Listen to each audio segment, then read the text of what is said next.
আসসালামু আলাইকুম। এখন শুনবেন সংবাদ শিরোনাম। ভয়াবহ জ্বালানি যুদ্ধে রূপ নিচ্ছে ইসরায়েল ইরান সংঘাত। আজও জ্বলছে তেহরানের অয়েল ডিপো পাইপলাইন।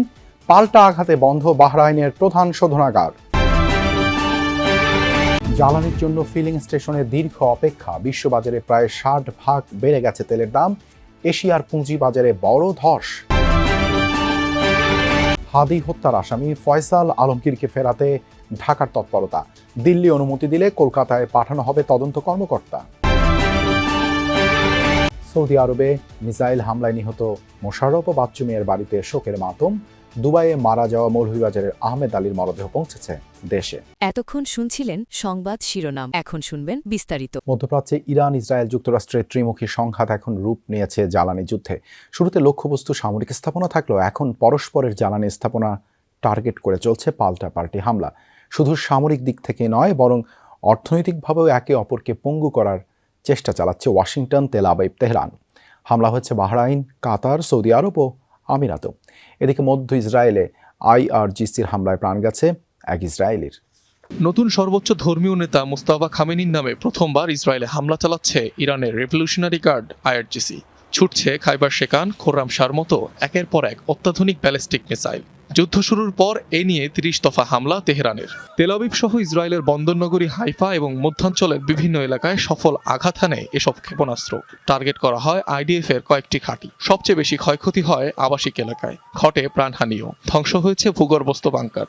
সোমবার আরব দেশগুলোর মধ্যে বাহরাইনে সবচেয়ে বড় হামলা চালায় ইরান। দেশটিতে ইরানের ড্রোন হামলায় আহত হয় 32 জন।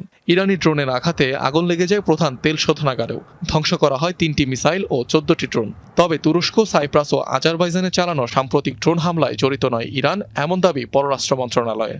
এদিকে আরব আমিরাতের আবুধাবি, কুয়েতের মার্কিন ঘাঁটি এবং ইরাকের কুর্দি অধ্যুষিত অঞ্চলেও হামলা চালিয়েছে আইআরজিসি। যুক্তরাষ্ট্রের স্পাই রাডার ধ্বংসের দাবি করেছে তেহরান। সৌদির মার্কিন ঘাঁটিতে ইরানের হামলায় প্রাণ গেছে আরও এক সেনার। এ নিয়ে ইরানের হামলায় মার্কিন সেনা নিহতের সংখ্যা দাঁড়িয়েছে 7 জনে। এর আগে ইরানের অর্ধশতাধিক গোলাবারুদ ও জ্বালানি তেলের সংরক্ষণাগারে হামলা চালায় ইসরায়েল। রাজধানী ছাড়াও তাবরিজ, ইস্পাহান, বন্দর আব্বাসে চলে ক্ষেপণাস্ত্র হামলা। বিস্ফোরণে ভয়াবহ অগ্নিকাণ্ডের শিকার বেশ কয়েকটি জ্বালানি স্থাপনা। ইরানের সাথে যুদ্ধে লেগে যেতে পারে দীর্ঘ সময়, এমনটা শঙ্কা ইসরায়েলের। তাই প্রতিরক্ষা বাহিনীকে দেওয়া হয়েছে ধৈর্য ধারণের নির্দেশ। এছাড়াও ইরানের রকেট ইঞ্জিন উৎপাদন কারখানা এবং ব্যালিস্টিক ক্ষেপণাস্ত্রের কয়েকটি লঞ্চিং সাইটেও বিমান হামলা চালিয়েছে আইডিএফ। রেশনিং পদ্ধতিতে জ্বালানি তেল সরবরাহ হলেও আটকানো যাচ্ছে না মজুদ প্রবণতা। যানবাহনের ধরন অনুযায়ী পরিমাপ নির্ধারণ করা থাকলেও একাধিক পাম্প ঘুরে অতিরিক্ত তেল নিচ্ছেন অনেকে। আজও অপেক্ষার দীর্ঘ সারি ফিলিং স্টেশনগুলোতে। বেসরকারি পাম্প কর্তৃপক্ষরা বলছে ডিপো থেকেই এখন তেল মিলছে চাহিদার চেয়ে কম। তবে রাষ্ট্রায়ত্ত ফিলিং স্টেশনগুলোতে তেল সরবরাহ এখনও স্বাভাবিক। বাংলাদেশ পেট্রোলিয়াম কর্পোরেশনের এই পাম্পটি রাজধানীর পরিবাগে, যেখানে গত 3 দিনে একবারও ফুরায়নি তেলের মজুত। সকাল থেকেই দীর্ঘ লাইন ঠেলতে হলেও নির্ধারিত তেল পাচ্ছেন সবাই। কিন্তু অভিযোগ, একটি মোটরযান দিনে কতবার তেল নিচ্ছে তা যাচাইয়ের সীমাবদ্ধতার কারণে অতিরিক্ত তেল নেয়ার সুযোগ থাকছে। তাই রেশনিং পদ্ধতির কার্যকারিতা নিয়েও প্রশ্ন থেকেই যায়। আরেকটা স্টেশনে যে আমার তো দেখতেছে না, আমার টোকেন তো চেক করবে না। 3 পাম্পের তেল টাঙ্কি কিছুটা ভরে রাখছিলাম, এই জন্য কিছু তেল শর্ট ছিল, এটা এখন নিয়ে নিলাম। এখানে কোনো ধরনের টোকেন বা স্লিপ নেই, নিজেরাই সিরিয়াল মেনটেন করতে হচ্ছে। এখান থেকে 2 লিটার নিচ্ছে, আরো জায়গা থেকে 3 লিটার নিচ্ছে, আবার অন্য কোনো জায়গায় 500 টাকারও দিচ্ছে। অন্য কোনো জায়গা থেকে তেল নিয়ে আসে, তাইলে আপনার বোঝার কোনো উপায় আছে? না, আমরা কিভাবে বুঝবো? আমরা তো এগুলো বোঝার ইয়ে না। সোমবার ঢাকার বেশিরভাগ পাম্প সচল থাকলেও অনেক পাম্পে বন্ধ অকটেন সরবরাহ। দেয়া হচ্ছে একটি জ্বালানি তেল। ডিজেলের পর্যাপ্ত মজুদ থাকলেও ভোগান্তিতে গণপরিবহন শ্রমিকরা। ফজর পরে এখানে আসছি, আসার পরে বলতেছে যে তেল তো নাই। 5টা পাম্প ঘুরে এই যে মাত্র তেল নিলাম, প্রায় 2 ঘন্টা ভরে ঘুরলাম আর কি, তেল নেওয়ার কোনো সুযোগই পাইনি। এটা আমরা ভোগান্তি হচ্ছে অনেক। বেশ কিছু পাম্পে দেখা যায় রেশনিং পদ্ধতিতে নির্ধারিত তেলের চেয়েও কম দিতে। পাম্প কর্তৃপক্ষ বলছে ডিপো থেকেই কমে এসেছে সরবরাহ।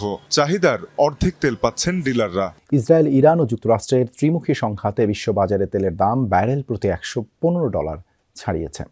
ধারণা করা হচ্ছে যুদ্ধের জেরে এবার তা $150 রেকর্ড স্পর্শ করবে। এই আঁচ সরাসরি এসে পড়ছে বিশ্ব অর্থনীতিতে। চীন ও জাপান বাদে তেলের দাম সমন্বয় করতে হতে পারে বেশিরভাগ দেশে। বিশ্ব অর্থনীতি এখন ডুমসডে বা প্রলয়ঙ্কারী জ্বালানি সংকটের মুখোমুখি। ইরান ও যুক্তরাষ্ট্রের পাল্টাপাল্টি হামলায় আক্রান্ত একের পর এক তেল শোধনাগার, ডিপো ও ট্যাঙ্কার জাহাজ। এই সংকটের কেন্দ্রবিন্দু মাত্র 39 কিলোমিটার চওড়া হরমুজ প্রণালী। বিশ্বের 1/4 তেল এবং 1/5 এলএনজি সরবরাহ হয় এই সরু পথ দিয়ে। ইরানের ওপর হামলার জবাবে তেহরান যখন এই লাইফলাইন বন্ধের হুমকি দিচ্ছে, তখন বিশ্ববাজারে তেলের দাম $115 ছাড়িয়েছে। এই দাম কোথায় গিয়ে ঠেকবে এখনো স্পষ্ট না। ইরাক, সংযুক্ত আরব আমিরাত ও কুয়েতের মতো বড় উৎপাদক দেশগুলো উৎপাদন কমিয়ে দেয় জ্বালানি সরবরাহের চেইনটি আরও দুর্বল হয়ে পড়েছে। হরমুজ প্রণালী এড়িয়ে জাহাজগুলোকে উত্তম আশা অন্তরীপ দিয়ে দীর্ঘ পথ পাড়ি দিতে হচ্ছে, যা জাহাজ চলাচলের বিমা খরচ ও পণ্য পরিবহনের সময় বহুগুণ বাড়িয়ে দিয়েছে। কনসুলার অ্যাক্সেস পেলে বাংলাদেশ তদন্ত কর্মকর্তা পাঠাবে কলকাতায়। তারপর জিজ্ঞাসাবাদ শেষে বন্দি প্রত্যর্পণ চুক্তির আওতায় উসমান হাদি হত্যা মামলার 2 আসামি ফয়সাল আর আলমগীরকে ফেরানোর চেষ্টা করা হবে বলে জানিয়েছেন পররাষ্ট্র প্রতিমন্ত্রী শামা ওবায়েদ। আর স্বরাষ্ট্রমন্ত্রী সালাউদ্দিন আহমদ বলেছেন, দ্রুতই তাদের দেশে ফিরিয়ে এনে বিচারের মুখে দাঁড় করানো হবে। গেল বছরের 12ই ডিসেম্বর প্রকাশ্যে দিবালোকে গুলি করা হয় ইনকিলাব মঞ্চের মুখপাত্র শরীফ ওসমান হাদিকে। গুলি করার 12 ঘন্টার মধ্যে ময়মনসিংহের হালুয়াঘাট সীমান্ত দিয়ে অবৈধভাবে ভারতে পালায় হাদিকে গুলি করা ফয়সাল করিম আর মোটরসাইকেল চালক আলমগীর। ভারতের বিভিন্ন এলাকায় ছদ্মবেশে ছদ্মনামে ঘোরাঘুরির পর পশ্চিমবঙ্গের বনগাঁ এলাকায় আত্মগোপনে ছিল দুজন। শেষমেশ ভারতের পশ্চিমবঙ্গের এসটিএফ বাহিনীর হাতে গ্রেফতার হয় ফয়সাল আলমগীর। এখন তারা অবৈধ অনুপ্রবেশের মামলায় 14 দিনের পুলিশ হেফাজতে। সবশেষ হাদি হত্যা মামলার তদন্তে থাকা সিআইডি বলছে, শুরু হয়েছে ভারতের সাথে আনুষ্ঠানিক যোগাযোগ। মামলার বাদীর কাছে প্রশ্ন ছিল কতটা সময় লাগবে তাদের দেশে আনতে। এদিকে পররাষ্ট্র প্রতিমন্ত্রী জানিয়েছেন, কনসিউলার অ্যাক্সেস পেলে কলকাতায় যাবে ঢাকার তদন্ত কর্মকর্তারা। ভারতের কাছ থেকে কনসুলার অ্যাক্সেস আমরা চেয়েছি, যাতে, কারণ আমাদের কাছে যা তথ্য আছে সেই তথ্যটা এখন পর্যন্ত যথেষ্ট নয়। তো এই সম্পূর্ণ তথ্য পাওয়া পর্যন্ত আমাদের কিছুক্ষণ অপেক্ষা করতে হবে। আমরা ভারতের কাছে কনসুলার অ্যাক্সেস চেয়েছি, তা পাওয়া মাত্রই আমরা সামনের দিকে এগোতে পারব। মধ্যপ্রাচ্যে চলমান সংঘাতে এখন পর্যন্ত প্রাণ গেছে 4 বাংলাদেশির। আরব আমিরাতে ইরানের মিসাইল হামলায় নিহত আহমদ আলীর মরদেহ সকালে দেশে পৌঁছায়। এরপর তা নেওয়া হয় আলীর গ্রামের বাড়ি মৌলভীবাজারের বড় লেখা এলাকায়। এদিকে টাঙ্গাইল ও কিশোরগঞ্জের বাসিন্দা মোশাররফ হোসেন এবং বাচ্চু মিয়া সৌদি আরবে মিসাইল হামলায় নিহত হয়েছেন। মৃত্যুর খবর পৌঁছানোর পর থেকেই তাদের বাড়িতে চলছে শোকের মাতম। বিদেশ থেকে ফিরেছে স্বজন, তবে কফিন বন্দী হয়ে। সেই নিথর দেহ দেখা মাত্রই কান্নায় ভেঙে পড়েন পরিবারের সদস্যরা। মৌলভীবাজারের আহমদ আলী দীর্ঘদিন ধরেই বসবাস করছিলেন আরব আমিরাতে। শনিবার ইরানের ছোড়া মিসাইল হামলায় গুরুতর আহত হন তিনি। হাসপাতালে চিকিৎসাধীন অবস্থায় মৃত্যুর কোলে ঢলে পড়েন। সকালে তার মরদেহবাহী বিমানটি পৌঁছায় ঢাকা শাহজালাল আন্তর্জাতিক বিমানবন্দরে। এরপর ঢাকা থেকে বিমানযোগে সিলেটে নেওয়া হয় আহমদ আলীর